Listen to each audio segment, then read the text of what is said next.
Welcome to episode 708 of Salsido Paranormal. I'm your host, James Salsido, and tonight I am sharing true paranormal stories on the web. As always, you can find all episodes of the show along with links to social media and other ways to contact me at the podcast page.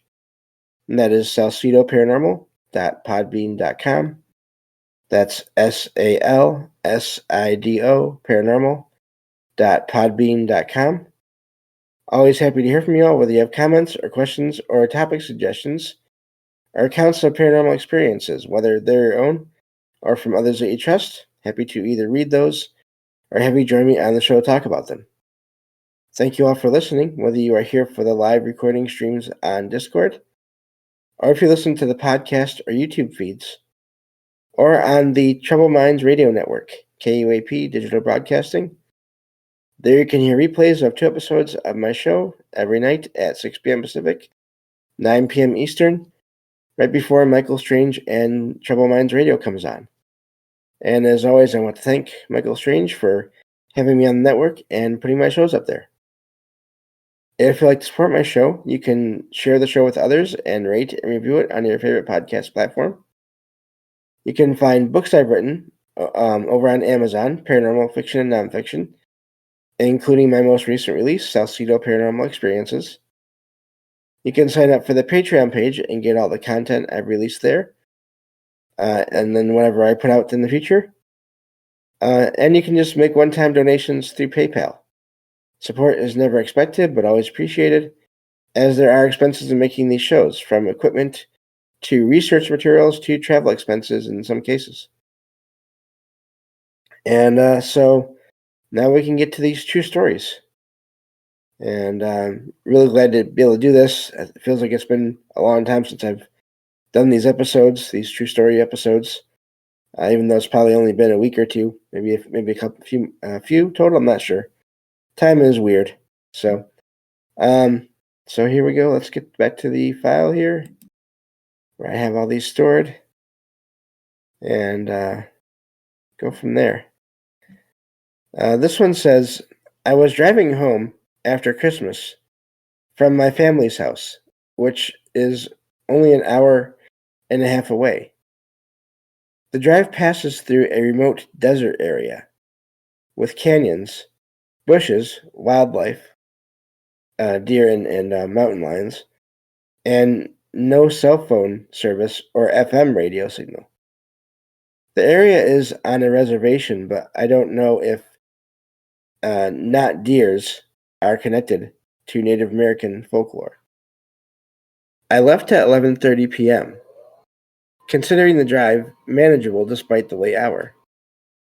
While driving in pitch black darkness with only my headlights illuminating the road, I noticed an unusually large deer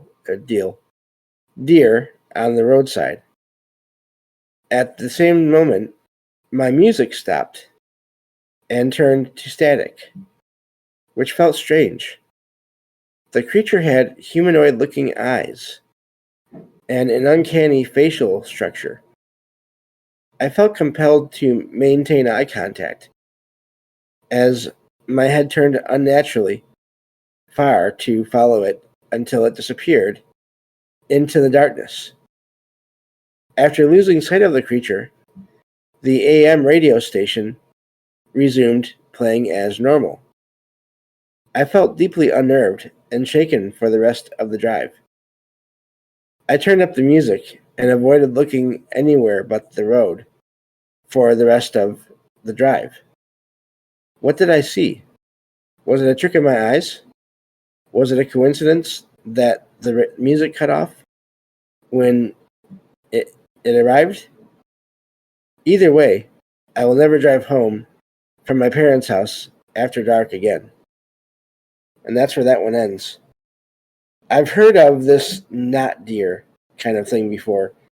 And there seem to be, the descriptions are not always the same either. The only thing that is noticeable is it's not a regular deer. This is the first time, though, that I've heard of possibly electronics being affected, or energy waves and radio waves being affected possibly by the presence of this being. If it was a coincidence, that was one heck of a coincidence. I would really wonder if it was connected somehow and how that happened. Was it giving off some kind of energy that was disrupting the vehicle's ability to pick up radio signals? I don't know, but I just thought that one was really wild. The way there was a sighting of something unusual, and then this also seemingly random the event of the radio networking, and it only did that at that moment or during that time when this being was in sight. So I have no idea what to make of that one, other than that is quite the experience. It has me wondering now.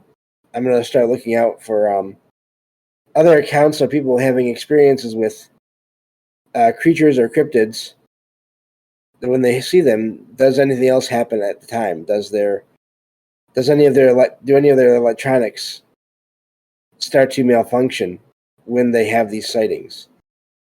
I'd be curious to see if there's a pattern there, or if this was just what they would call like a one-off, or just a single experience where this particular whatever it was somehow able to or had effects anyway on the radio signals. So thought that was a wild one there. Moving on to the next one. Let me see here.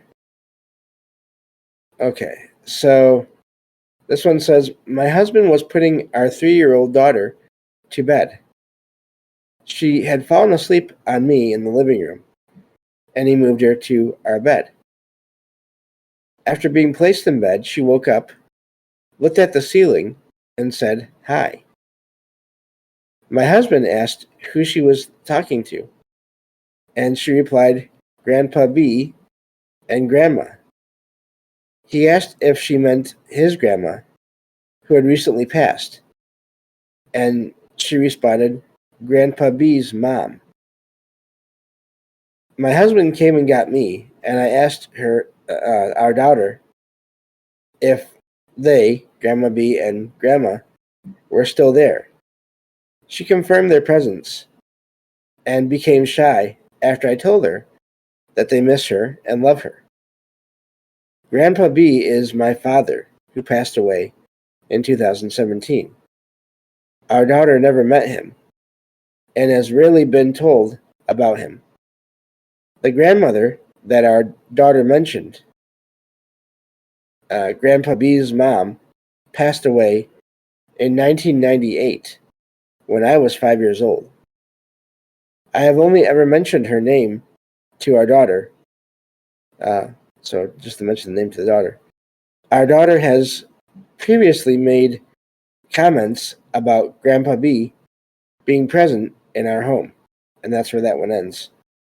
That one is amazing too. It's always wild when you have kids that are children that have apparently are able to pick up on things and other presences around them. And it doesn't say anything in this post about the little girl being frightened, unless being shy was sort of an indication of that. I guess that's possible, but it could also just be she was shy because she didn't know what else to say, or couldn't think of what to say. Anything else besides that, what she already said? I don't know, but that is a neat one there.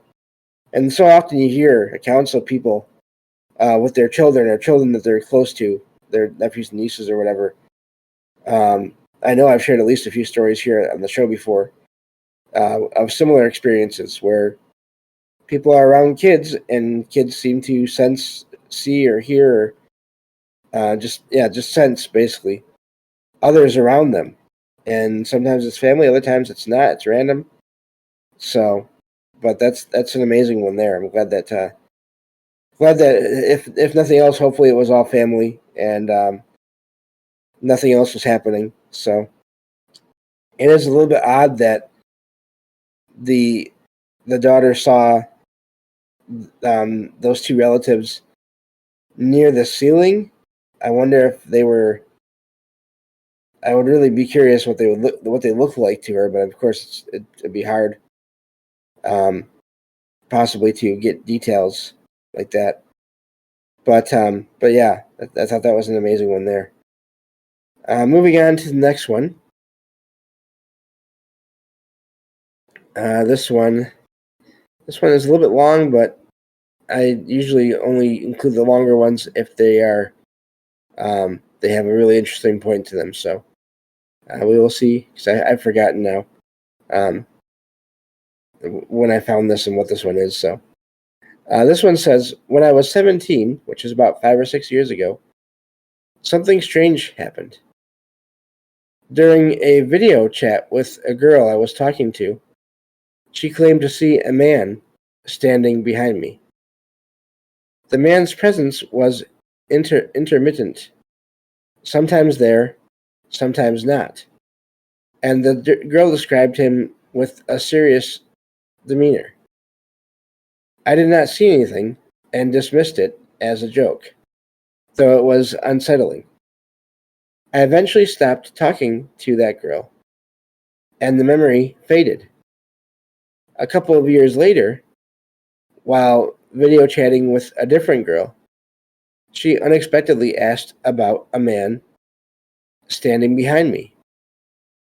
I was shocked and confirmed there was no one there. When told this wasn't, when I told her this wasn't the first time someone mentioned a figure, the girl revealed that she often sees ghosts. I eventually lost contact with her and didn't think much about it anymore. Until recently, after years of nothing strange happening. While video chatting with another woman who knew nothing of the previous incidents, she described seeing a blurry figure behind me. This time, it was a smiling woman whose face wasn't clear. The figure disappeared before further details could be seen. The repeated sightings by unrelated people over the years have left me confused and scared. What does all of this mean? Am I always being watched? While not religious, I do believe in the possibility of angels. Is that what I was seeing? Should I be worried? And has anyone else experienced anything similar? And that's where that one ends. So I was right. That was a long one, but I included it for a reason. I don't think that they have to be frightened necessarily. I can understand why they are or why they were. It is. This is not the first time I've heard of people of there being weird things happening across video chat services, across those kinds of communication methods. I've heard and read a few accounts before of that. I think even at least one or two on the show before over the years. It is amazing that two people unrelated that didn't know each other did see the same thing, but then it's also amazing that the third sighting was of someone different, or would appear to be someone different. I don't know why or how. I just wonder if maybe the person that wrote that post there, the writer there, is, I don't know, gives off energy or something that they don't realize, or that and that it's not bad, but others that are maybe on other levels of reality, whether it's spirits or ghosts or whatever consciousness, they can pick up on it, and so they show up at times. I wonder if it's even the people that the writer there was talking to. Was it something about them that was attracting these sightings? So I don't know, but that's an amazing one there. 3 different sightings. Excuse me. 3 different people, and then 2 different figures seen in these sightings. So, so yeah, I don't know what to make of that one. I don't feel like the writer there has to be frightened. Again, like I said, but I can understand why. But if nothing else has happened, if there's nothing, no other negative experiences, no other experiences at all, then hopefully that means that there's nothing really to worry about there. So, but yeah, that was a longer one, but I'm glad that we included it here. So moving on to this next one here, and this is another longer one. That's right. I remember I found a couple that were longer, but they had some interesting points to them. This one says, "I am 24 years old and have believed in ghosts since childhood. I am generally open to the paranormal, but I've only had one unexplained experience that stands out in my life. This happened when I was 13 years old, living with my father, stepmother, grandmother, and younger brother. I was in our house, specifically in the main floor, where my brother and I slept. My father and stepmother were upstairs in their room watching TV.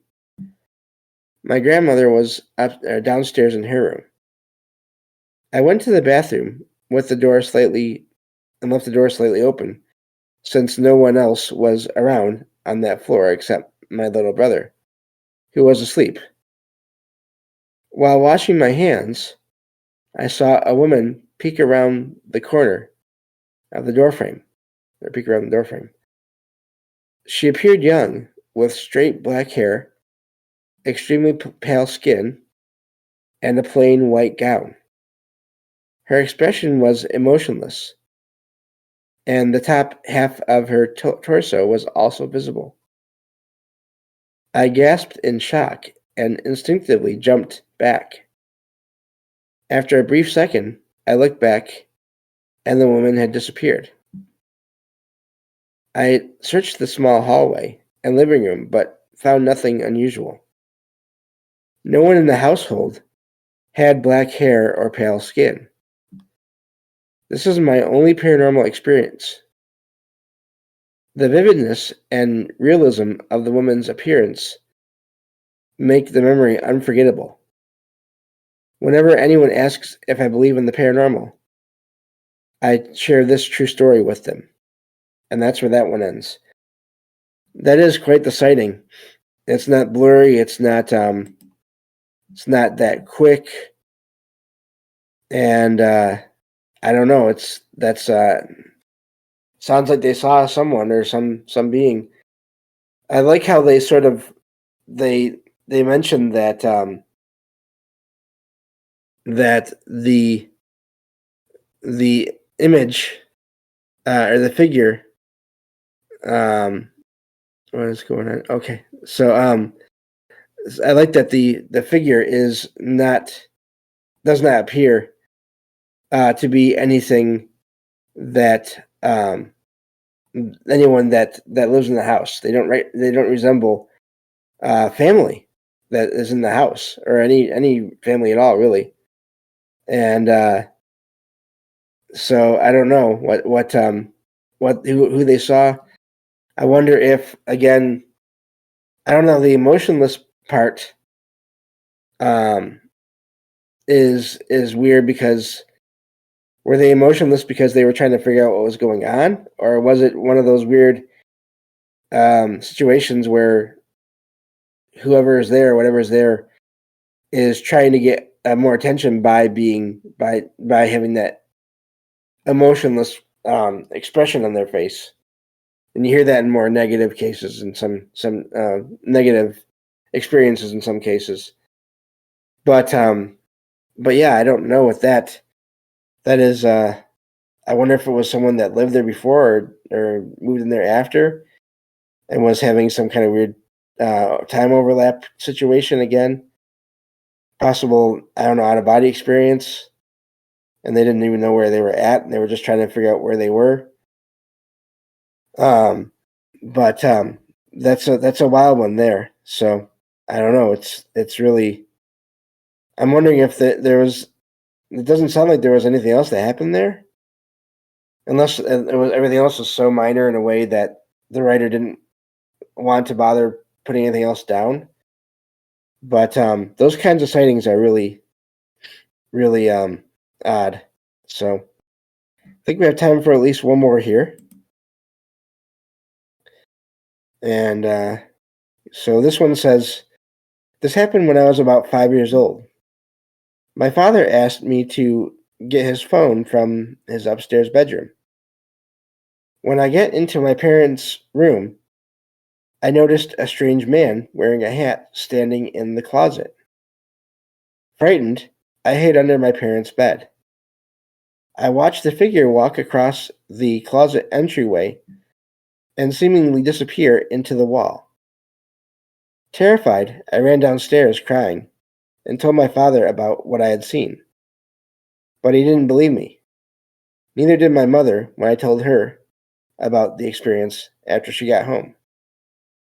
I avoided going upstairs alone, especially near my parents' room, for a long time. Later, I noticed a photo on my parents' dresser in the closet. I asked my father about it. The photo was of my great-grandfather in an army uniform, wearing a hat similar to what the figure had worn. Excuse me. I think that the figure was my great-grandfather, who had passed away shortly before I was born. I think now that he was checking in on me at the time. Even though I have never had another experience like that, I've been interested in the paranormal ever since then. And that's where that one ends. Seems like a fairly clear story there, a clear possible explanation for what happened. They saw what the apparition of their great grandfather, who they didn't know, and so yeah, that is an amazing one there. I wonder if when these figures appear to family, if they mean to appear or not, because you would think if it's someone that had never met you, and like in this case where the witness was not born until after their great grandfather had passed, so they didn't even know what they looked like at the time. You would think that these people would not want to frighten anyone. So, are they checking up on people not and not meaning to be seen, or not thinking that they were seen, and somehow they are still noticed? I don't know, but the sighting is an odd one there, and I'm glad that they figured out. They've come to a decision and explanation that makes sense to them, and it makes it a little less terrifying now, even though it was terrifying at the time. And so yeah, I'm glad that all basically worked out. But yeah, I wonder how often that happens, where relatives of people come back to visit, and they don't mean to be noticed by anyone, but then it ends up happening, and you have someone that thinks that they're being haunted, or that they've seen this terrible or terrifying apparition, and it's not meant to be that way. It's just how things worked out for whatever reason, due to sensitivity levels, or due to the environment changes or whatever in the environment somehow. I think that probably happens more than you would think. So that's all the time we have for today. Thank you all for listening. I'll talk to you all next time on Salsido Paranormal. Take care.